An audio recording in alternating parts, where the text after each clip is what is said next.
요즘 프로야구 선수 가운데에 미국 메이저리그에서 아주 좋은 성적을 내고 있는 이정후라는 선수가 있습니다. 이 이정후 선수의 닉네임이 바람의 손자 그렇습니다. 왜 바람의 손자인가 하면은 그의 아버지가 한국 프로야구로 굉장한 인기를 누리고 굉장한 기록을 남긴 이종범 선수이기 때문에 그렇습니다. 그 이종범 선수가 야구 선수 시절에 얼마나 빠르고 날렵한지 바람의 아들이라는 별명이 있었습니다. 그래서 이정후 선수는 바람의 아들의 아들이니까 자연히 바람의 손자가 된 것입니다. 그리고 축구 선수 가운데 영국에서 활동하고 있는 세계적인 선수로 손흥민이라는 선수가 있습니다. 이 손흥민 선수도 아주 어릴 때부터 축구 선수인 아버지 손흥준 감독으로부터 지독한 훈련을 받았습니다. 프로농구 선수 가운데는 농구의 황제라고 칭하는 허재 선수의 아들 형제인 허운과 허운이가 지금 최고의 인기를 구가하고 있습니다. 여러분, 이 모든 선수들을 종합해서 이야기를 하면은 이들은 모두가 다 부모의 재능을 물려받았다 하는 것입니다. 부모님이 훌륭한 운동 재능을 가지고 있으니까 그 자녀들이 자연스럽게 그 재능을 물려받은 것이지요. 그리고 그 부모님들이 그것을 알고는 아주 어릴 때부터 그 자녀들을 그렇게 훈련을 시키고 양육을 시켜온 것입니다. 여러분, 운동선수뿐만 아니라 모든 부모님들이 그 자녀들을 양육할 때는 그 부모님이 가지고 있는 재능을 가지고 그 부모님이 가지고 있는 역량을 가지고 그 자녀들을 그렇게 양육을 하는 것입니다. 마찬가지로 우리 그리스도인들은 그리스도인으로서의 특징을 가지고 있고 그리스도인으로서 역량을 가지고 있습니다. 그리고 우리 그리스도인들은 그리스도인으로서의 자녀 양육의 원리와 원칙이 있다 하는 것이지요. 세상 사람들이 가질 수 없는 그리스도인만이 가지고 있는 가치관이 있고 목표가 있는 것입니다. 그래서 우리 그리스도인들은 그 자녀를 양육함에 있어서 특별해야 되는 것이고 세상 사람들과는 달라야 한다 하는 것이지. 먼저 저와 여러분에게 주어진 자녀가 어떤 존재인가 하는 것을 생각해 봐야 합니다. 여러분, 우리의 자녀들은요, 하나님께서 우리에게 선물로 주신 존재입니다. 하나님께서 우리에게 자녀를 선물로 주셔서 우리가 그 자녀를 맡아서 양육하도록 책임을 지어주신 것입니다. 우리 부모들은요, 하나님께로부터 자녀를 맡아서 잘 양육해야 될 책임을 맡은 청직이다 하는 것입니다. 부모가 주인이 아닙니다. 내 새끼다, 내 자식이다, 내 것이다. 그래서는 안 된다는 것이죠. 하나님께서 우리에게 맡겨주신 것이고 우리는 하나님께서 맡겨주신 그 자녀들을 하나님의 뜻대로 하나님의 방법대로 잘 양육해야 하는 청직이라고 하는 사실입니다.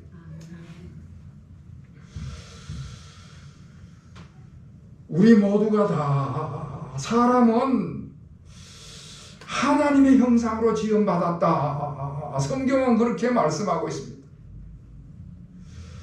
무슨 말씀인가 하면은 하나님의 형상대로 지음받았다고 하는 것은 고귀한 인격을 가지고 있는 인격체라고 하는 이야기를 하는 것입니다. 하나님과 교통할 수 있는 그런 관계라고 하는 것이지요. 하나님과 교통할 수 있는 존재는 세상에 오직 인간밖에 없습니다. 동물이나 식물도 하나님과 교통할 수는 없는 것입니다. 우리 인간이 그런 인격체를 가지고 있는 존재이기 때문에 우리에게 맡겨진 하나님의 자녀들은 하나님의 뜻대로 양육을 해야 한다 하는 말씀입니다. 자, 그런데 성경에는 자녀 양육에 관한 말씀이 그렇게 많이 나와 있질 않아요. 구약 성경에서는 잠언에서 여러 번 말씀을 하고 있습니다만은 신약 성경에서는 예수님께서 그토록 어린이들을 사랑하시고 그 어린이들을 그렇게 가까이 하시는 모습은 많이 나옵니다만은 자녀 양육에 관한 말씀은 안 하셨어요. 기껏해야 사도 바울이 오늘 본문인 이 에베소서와 골로새서에서 한마디 하는 그런 정도입니다. 자, 그런데 사도 바울이 자녀 양육에 관한 말씀을 딱 2번 했는데 그 첫 번째 하신 말씀 오늘 본문의 말씀인데, 아비들아 너희 자녀를 노엽게 하지 말고 오직 주의 교훈과 훈계로 양육하라 말씀을 해주고 있습니다. 아비들아 그랬습니다마는 부모들에게 하신 말씀이지요. 그리스도인 부모가 자녀를 신앙적으로 양육함에 있어서 그 첫 번째가 자녀를 노엽게 해서는 안 된다 하는 이야기입니다. 자녀들을 양육할 때 그 자녀들을 존중해서 그 자녀들이 노여워하지 않도록 양육을 하라고 말씀을 하고 있습니다. 만약에 내가 부모라고 해서 내 감정에만 치우쳐가지고 자녀들의 감정은 생각하지도 않고 부모의 주장만 계속 늘어놓게 된다면 아마 그 자녀들이 짜증을 낼 것입니다. 만약에 자녀들이 여러 명이 있는데 그 자녀들 간에 편애를 한다든지 다른 아이들과 비교를 한다든지 단점을 자꾸 부추긴다든지 그렇게 되면 아마 그 자녀들이 신경질을 낼 것입니다. 그래서 사도 바울은 골로새서에서도 똑같은 말씀을 이야기를 하는데 이렇게 이야기를 합니다. 골로새서 3장 21절에서 아비들아 너희 자녀를 노엽게 하지 말지니 낙심할까 함이라. 그러니까 자꾸 그 자녀들을 비교하고 편애하고 잘못된 것만 지적을 하면은 그 자녀들이 낙심하게 된다는 것입니다. 그렇게 낙심을 하게 되면은 그 자녀들이 주눅이 들게 되고 자존감을 잃어버리게 되고 심지어는 자학을 하게 되는 것이지요. 오래전에 10대들의 쪽지라고 하는 글에서 읽은 이야기인데 어떤 여자 중학교 3학년 학생이 자기 반의 부반장, 부회장을 하는 친구 이야기를 썼어요. 자기네 반의 부회장은 과학고등학교를 가기 위해 갖고 준비를 하는 아주 공부를 잘하는 그런 우등생이었답니다. 얼굴도 예쁘고 그래서 친구들에게도 인기도 많은 그런 학생이었답니다. 그런데 그 학생이 과학고등학교에 들어가기 위해서 너무 공부를 열심히 하다 보니까 정신적으로 아주 예민해져 있었는데, 그러다 보니까 친구들에게도 자꾸 짜증을 부리고 신경질적이고, 그리고 자기한테 그 친구한테는 남동생이 하나 있었는데 그 남동생하고 그렇게 자주 싸웠답니다. 그러던 어느 날이었는데 남동생하고 싸웠는데 그 엄마가 화가 나서 하는 이야기가, 야 이놈들아, 너희들 그렇게 맨날 싸우려면 차라리 나가서 죽어라. 그래도 소리를 쳤는데 정말 그 학생이 나가서 죽어버린 것입니다. 옥상에서 뛰어내리는 그런 극단적인 선택을 했다는 것이죠. 자녀를 노엽게 하니까 그 분노를 이기지 못해서 의욕을 잃어버리고 자포자기하고 극단적인 선택까지 가게 되었다는 이야기입니다. 그래서 오늘 하나님의 말씀은 자녀들을 양육할 때에 노엽게 하지 말지니, 이 말씀을 해주고 있는 것입니다. 자, 그리고 오늘 본문 말씀에서는 긍정적인 방법을 말씀을 해주시는데, 오늘 4절 하반절 말씀에 오직 주의 교양과 훈계로 양육하라 말씀을 하고 있습니다. 그 말씀을 다시 이야기 드리면은, 자녀들을 양육할 때는 주님 중심으로, 주님 말씀 중심으로 양육해야 된다 하는 말씀입니다. 많은 사람들이 자녀를 양육함에 있어서 부모 중심으로 양육을 하는 경우가 많습니다. 자녀들이 공부를 잘하면은 그 부모의 체면이 올라가고 명예가 올라가고, 그 자녀들이 사회적으로 성공을 하게 되면은 부모가 자랑을 듣고, 그리고는 그 자랑을 늘어놓고 그런다는 것이지요. 자녀들이 잘 돼가지고 나중에 노후에 그 자녀들부터 어떤 보상을 기대하는 그런 부모들도 있다 하는 것입니다. 그런데 오늘 본문에서 우리에게 가르쳐 주시는 말씀은 부모 중심이 아니라 주님 중심으로 양육하라, 주님 말씀으로 양육하라고 말씀을 해주고 있는 것입니다. 부모 중심도 아니고 자녀 중심도 아니고 세상 중심도 아니고 주님 중심으로 양육하라고 말씀을 해주고 있습니다. 여러분, 다시 말씀을 드리지만은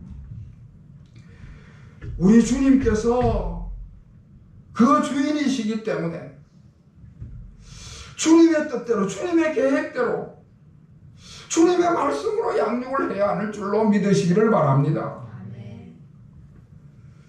그래서 우리가 자녀를 양육함에 있어서 주님의 말씀이 그 자녀들을 양육하는 교과서가 되어야 된다. 제가 서두에 성경에는 자녀 양육에 관한 말씀이 많이 없다 그렇게 이야기를 했는데, 자녀 양육을 이렇게 하라 저렇게 하라 그런 직접적인 말씀은 없어도요, 사실 성경 말씀 전부가 자녀 양육에 관한 말씀입니다. 무슨 말씀인가 하면은, 하나님의 말씀은 우리의 신앙과 우리의 생활의 유일한 법칙이고 기준이기 때문에 그런 것입니다. 우리가 하나님의 말씀의 원칙과 원리를 따라서 삶을 살아야 하듯이, 자녀를 양육함에 있어서도 하나님의 말씀이 원칙이 되고 하나님의 말씀을 원칙으로 삼아서 양육을 하면 되는 것입니다. 디모데후서 3장 15절 16절 말씀에는 성경은 구원에 이르는 지혜가 있게 하고 교훈과 책망과 바르게 함과 의로 교육하기에 유익하다 말씀을 해주고 있습니다.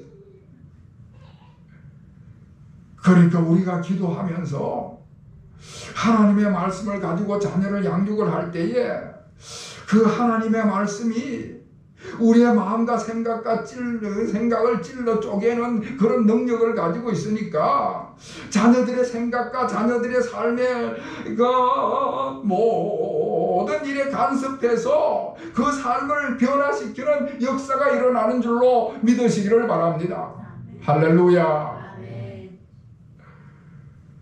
자, 그리고 우리가 주의 말씀으로 자녀를 양육을 한다는 것은 주님의 방법으로 양육하라 하는 뜻이 그 속에 내포되어 있습니다. 여러분, 우리 주님의 방법이 어떤 방법일까? 우리 주님의 방법은 사랑과 용서로 양육하는 방법인 것입니다. 예수님께서는 그 제자들을 사랑으로, 용서함으로 양육하시는 모습을 보여주셨습니다. 베드로가 예수님을 배반했습니다. 예수님이 체포되어 갈 때에 예수님을 부인했습니다. 마지막에는 심지어 예수님을 저주하면서 맹세하면서 예수님을 부인하고 그리고는 도망을 갔습니다. 완전한 배신자지요. 그런데 예수님께서 부활하신 다음에 그 베드로를 다시 만나게 되었을 때에 베드로야, 네가 나를 사랑하느냐? 내 양을 먹이라. 예수님께서 베드로를 인정하시고요, 다시 그 베드로를 들어서 사용하시는 모습을 보여주고 있습니다. 사랑을 하시고 용서를 하시는 모습이지 않습니까?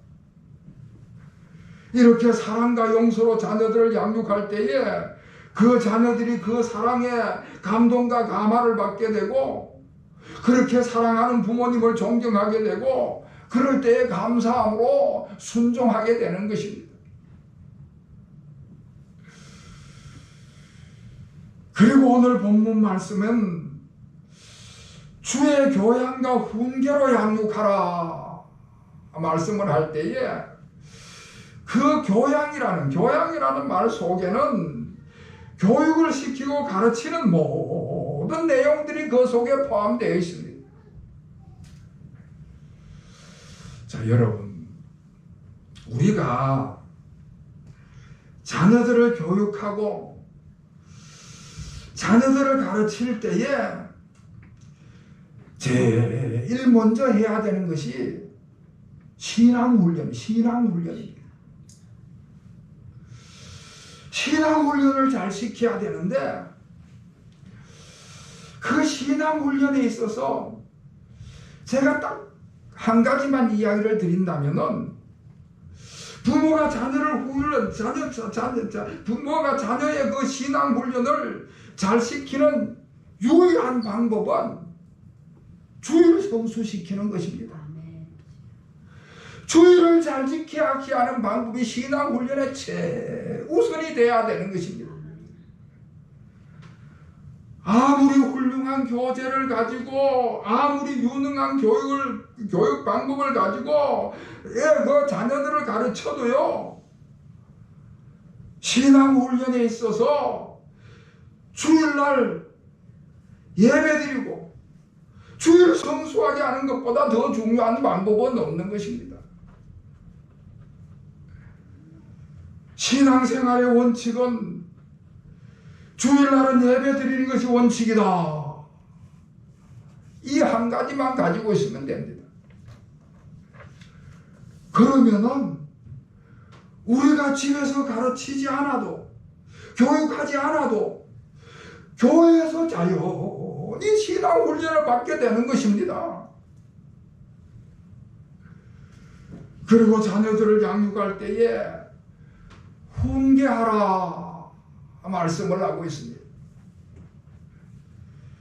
잘못된 행동을 한다든지 하나님의 말씀에 어긋난 삶을 살아가는데도 그냥 방치해둬서는 안 된다는 것이지요. 지극히 사랑하는 마음으로 기도하는 가운데 적절한 꾸준과 책망으로 바른 길로 인도해야 되는 것입니다. 자, 이렇게 우리가 우리의 자녀들을 주의 교양과 훈계로 양육을 할 때에 그 자녀 양육의 목표가 무엇인가 하는 것입니다. 우리가 우리의 자녀들을 여러모로 양육을 해 나갈 때에 분명한 목표가 있어야 되는 것입니다.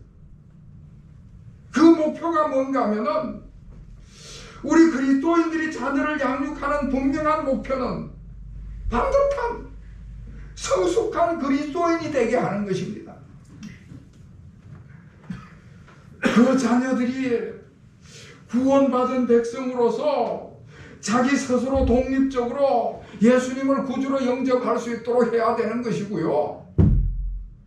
하나님 앞에서 자기 죄를 회개하고 죄 씻음을 확신하고 구원받은 새 생명을 확신하게 하는 것입니다. 나는 주님께 택함받은 백성이다. 나는 하나님의 자녀로 거듭난 천국 백성이다. 이 사실을 고백하도록 해야 하는 것입니다. 그리고 또 하나는 성경의 가치관을 가지도록 자녀들에게 그 기독교적인 가치관을 심어줘야 하는 것입니다.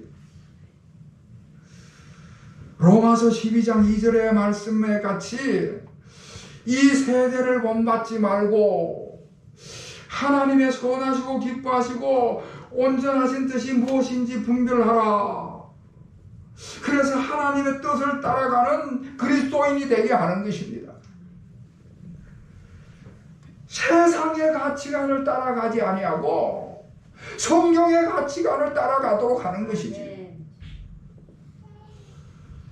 기독교 가치관을 가지고 자신의 신앙 정체성이 분명한 삶을 살아가도록 그렇게 이끌어가는 것입니다. 하나님의 뜻에 맞지 않는다라면은 모두가 다 오른쪽으로 간다 할지라도 왼쪽으로 갈 수 있는 용기를 갖게 만드는 것입니다. 이하 여자대학교 사회학과 그 교수가 동조성 실험이라는 것을 발표를 했습니다.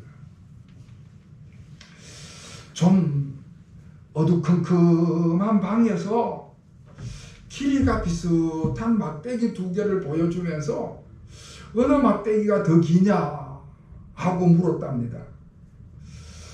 뭐 좀 어두컴컴해도 눈 밝은 학생들이니까 약간의 차이가 나서 좀 가우뚱하긴 해도 금방 더 긴 막대기를 골라냅니다. 그런데 그 교수가 추가적인 정보를 주면서 다시 선택을 하게 했다는 거예요. 너가 선택한 그 막대기는 100명 중에 30명만 선택을 했다. 사실은 그 학생이 선택한 그 막대기가 더 긴 막대기가 맞는데 다른 사람들은 오히려 그거는 30명만 골랐고 나머지는 그렇지 않았다. 그랬더니 상당히 많은 학생들이 자신의 의견을 바꾸더라는 거예요. 자기 눈으로 보기에는 길다고 생각을 해서 선택을 했는데 더 많은 사람들이 그 막대기를 선택을 안 했다고 하니까 자기도 그쪽으로 따라가더라는 것입니다. 명백하게 눈에 보이고 판단할 수 있는 것도 다른 사람이 다 아니다 그러면은 똑같이 따라간다는 것입니다. 이것이 동조성 실험입니다. 우리 어른들도 마찬가지입니다만은 어린이나 청소년들은 이 동조성이 아주 강하다는 거예요. 친구 따라가는 게 강하고 유행 따라가는 게 더 강하고 동조성이 아주 강하다는 것입니다. 그래서 대부분의 청소년들이 술, 담배를 시작을 할 때에 친구 따라가지고 친구들과 같이 하게 된다는 것이고요. 음란물, 성을 접촉을 할 때도 친구를 따라서 가게 되고요. 심지어 친구를 따라가지고 극단적인 선택도 함께 하고 그런다는 것입니다. 그래서 우리가 자녀들을 양육할 때에 그 목표를 분명한 기독교 가치관을 가지도록 해야 한다는 말씀이지. 다른 사람이 다 세상을 따라가도 분명한 자기 정체성을 가지고 예수님을 따라가도록 양육을 하라 하는 말씀입니다. 하나님의 말씀으로 양육을 해서 성경의 가치관을 가지고 삶을 살아가도록 양육을 해야 한다는 것입니다.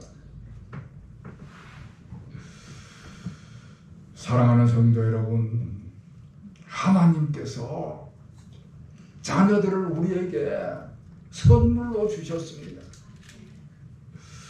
그래서 우리가 이 자녀들을 양육할 때에 하나님께로부터 책임을 부여받은 청직이다 하는 사실을 꼭 기억하시기를 바랍니다.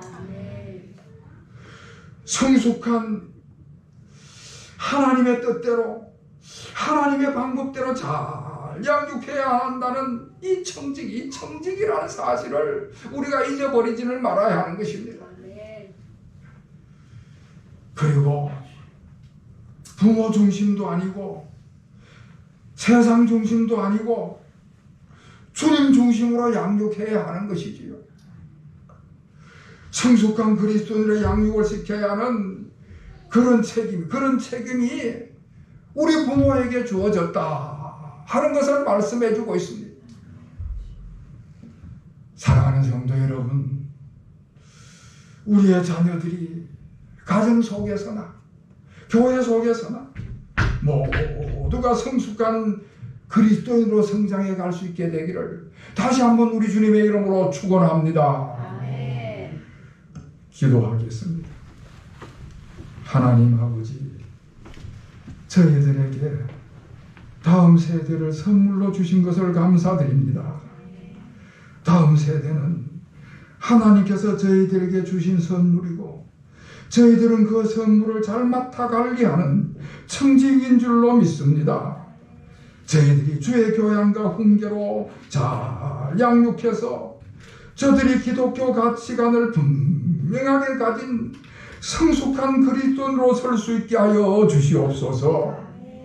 우리 교회 학교 선생님들에게 은혜와 능력을 더하셔서 그들이 맡은 어린 심령들을 양육할 때에 성숙한 그리스도인으로 훌륭하게 양육하는 은혜를 허락하여 주시옵소서.